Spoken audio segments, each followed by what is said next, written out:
നമസ്കാരം, പ്രവാസി മലയാളിയിലേക്ക് സ്വാഗതം. കുവൈറ്റിൽ 17,000 വിദേശികൾക്ക് 8ന്റെ പണി. താമസരേഖ റദ്ദാക്കിയ കുവൈറ്റിന്റെ നടപടി തികച്ചും ബുദ്ധിമുട്ടുണ്ടാക്കുന്നു. താമസരേഖ റദ്ദാക്കിയതായി Kuwait public authority for man power ആണ് അറിയിച്ചത്.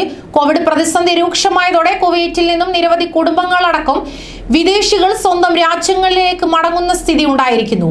എന്നാൽ കഴിഞ്ഞ 3 മാസത്തിനുള്ളിൽ 8,000 പേർ കുവൈറ്റിലെ സ്ഥിരതാമസം അവസാനിപ്പിച്ച് നാട്ടിലേക്ക് മടങ്ങിയതായിട്ടാണ് റിപ്പോർട്ടുകളിൽ സൂചിപ്പിക്കുന്നത്. ഈ കാലയളവിൽ രാജ്യത്ത് പുറത്തുള്ള 17,000 വിദേശികളുടെ താമസരേഖ റദ്ദാക്കിയതായും public authority for man power അറിയിക്കുകയുണ്ടായി. എന്നാൽ 2021 ജനുവരി 1 മുതൽ മാർച്ച് 20 വരെ 199 സർക്കാർ ജീവനക്കാർ സ്വകാര്യ മേഖലയിലേക്ക് മാറിയതായും കുടുംബ വിസയിലുള്ള 1048 ജീവനക്കാർ സ്വകാര്യ മേഖലയിലേക്ക് മാറിയതായും കണക്കുകൾ വെളിപ്പെടുത്തുന്നു.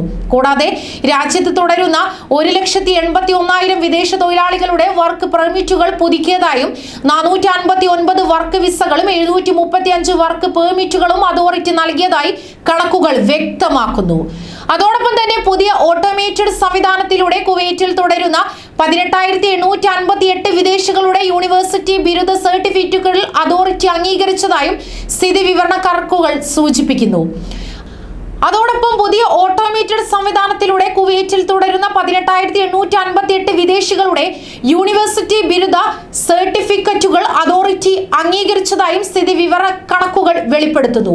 അതേസമയം കുവൈറ്റിൽ വിദേശികൾക്കുള്ള പ്രവേശന വിലക്ക് വീണ്ടും നീട്ടിയിരിക്കുന്നു. വിദേശികൾക്ക് പ്രവേശനം നൽകാനുള്ള തീരുമാനം വ്യോമയാന വകുപ്പ് റദ്ദാക്കി. ആരോഗ്യ മന്ത്രാലയത്തിന്റെ നിർദ്ദേശമനുസരിച്ചാണ് വ്യോമയാന മന്ത്രാലയത്തിന്റെ നടപടി. ഇനി ഒരു അറിയിപ്പുണ്ടാകുന്നതുവരെ കുവൈറ്റിൽ വിദേശികൾക്ക് പ്രവേശനം നൽകില്ല. കോവിഡ് സാഹചര്യം വിലയിരുത്തിയാണ് തീരുമാനം കൈക്കൊണ്ടത്. സ്വദേശികൾ, അവരുടെ അടുത്ത ബന്ധുക്കൾ, നയതന്ത്ര ഉദ്യോഗസ്ഥർ, കുടുംബാംഗങ്ങൾ, ഗാർഹിക തൊഴിലാളികൾ, പൊതു സ്വകാര്യ മെഡിക്കൽ രംഗത്ത് ജോലി ചെയ്യുന്നവർ, അവരുടെ കുടുംബം എന്നിവർക്ക് പ്രവേശനം നൽകും.